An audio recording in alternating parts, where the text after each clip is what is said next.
Hello and welcome back to my channel, Chess Capture Chess. In today's video, in episode 72 of the Chess Guide, we're going over creating a passed pawn. So, we've got 3 examples today. We're going to be showing you what is a passed pawn, what we can do with a majority attack to create a passed pawn, and also how we can lure another enemy's pawn off so we can have a isolated pawn.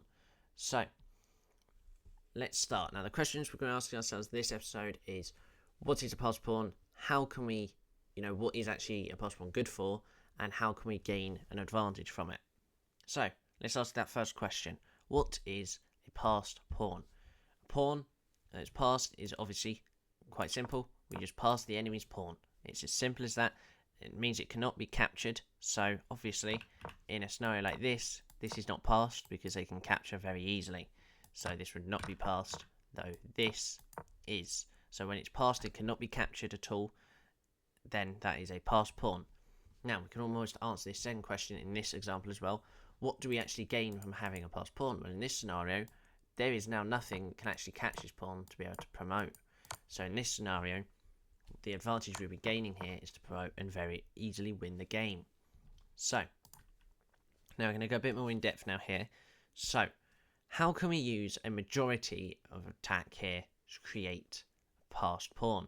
Now, a passed pawn could also just mean that there is literally no pawns that can actually get us. So a move like b5 here. So we can just play a5 and a6, a7, a8. But this way, if I was to show you now, they capture us here. And again, do we capture? No. Now, the reason for that is let's count the square, which we went over recently. 4 squares here, and it's 4 squares here. Now, it looks like we're fine. But you've got to realise it's black's go. And now he moved into that square. So he's actually going to be able to catch up. So if we go back here, we played this, we do not take. We go past the pawn. So here, now, if we actually count this square from here now, we got 4 this way and 4 this way. Black is now not in the square, and there we will be able to promote with 1 square left there. And again, it would be very easy to win the game. So most of the time in these scenarios here, the way we're going to be gaining advantage is most likely winning some sort of material here or just promoting. Now, how we can create passed pawns, these are just obviously endgame ways, but you can easily create passed pawns from openings. Some openings might have like a load of captures in the center. That's where you might leave an isolated pawn in that sort of place where you can maybe have it pass at a later stage. And most of the time, you'll have probably games, if you're a little bit of a higher elo, you'll probably see some of your games literally depend on one singular passed pawn, which we'll go over in a minute, and how that can honestly change the game. Now, half the time as well, you'll see that there's almost, sacrifices that'll have to happen for it, so there's a lot we can do here just on a singular passed pawn. Now, here, if we use our majority-like attack again, and we just to push this pawn, for example, and we capture here, so quite normal. Now, this is where we have a passed pawn. Quite simple. As we know, this can now not be captured by any close pawn. Though, this is still quite drawn. This is actually drawn here, which shows that even though we have an extra pawn, you've got to be wary what the defense is. So even though we have a king and a rook here, it's very easy for them to just, kind of throw themselves away from it. So if we was to try and do this, it's not going to be very simple because there's so many pieces on the board. You've got to watch out. Now, honestly, when there was if we go back to this scenario, there was about 4 pawns on the board. There was 4 pawns on the board.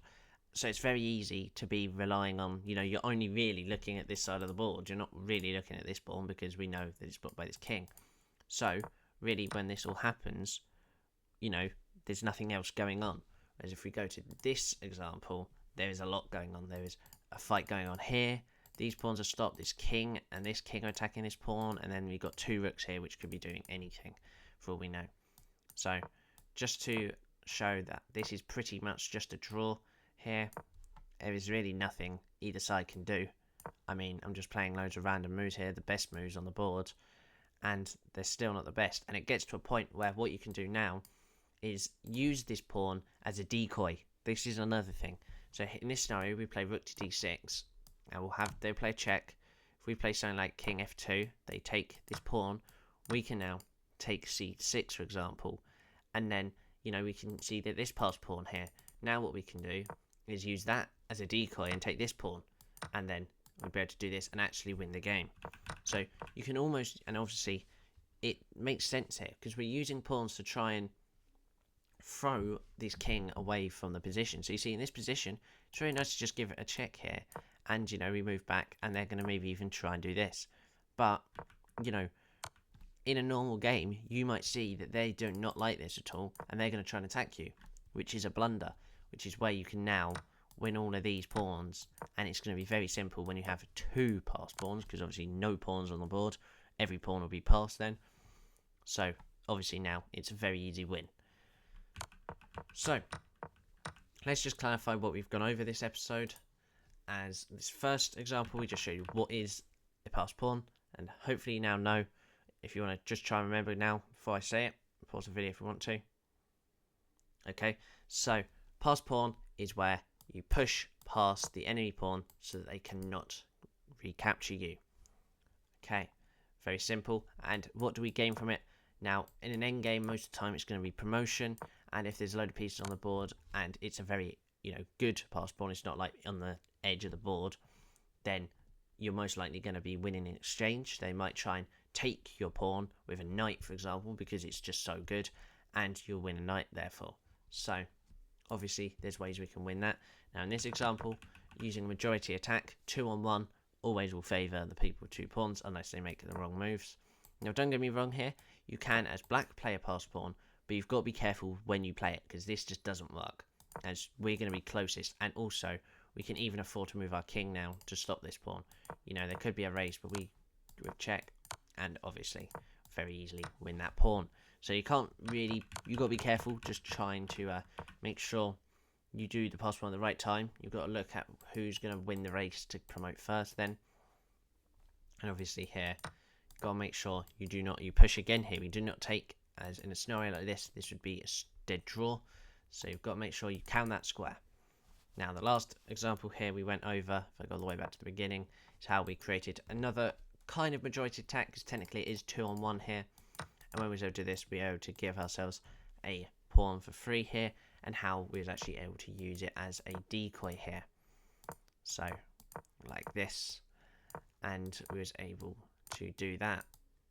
Now, hopefully you enjoyed this episode. That is it for now, and hopefully you will understand what a passed pawn is now, how we can create one, and what we can do to gain from it. So that is it for today. So thank you, and bye bye.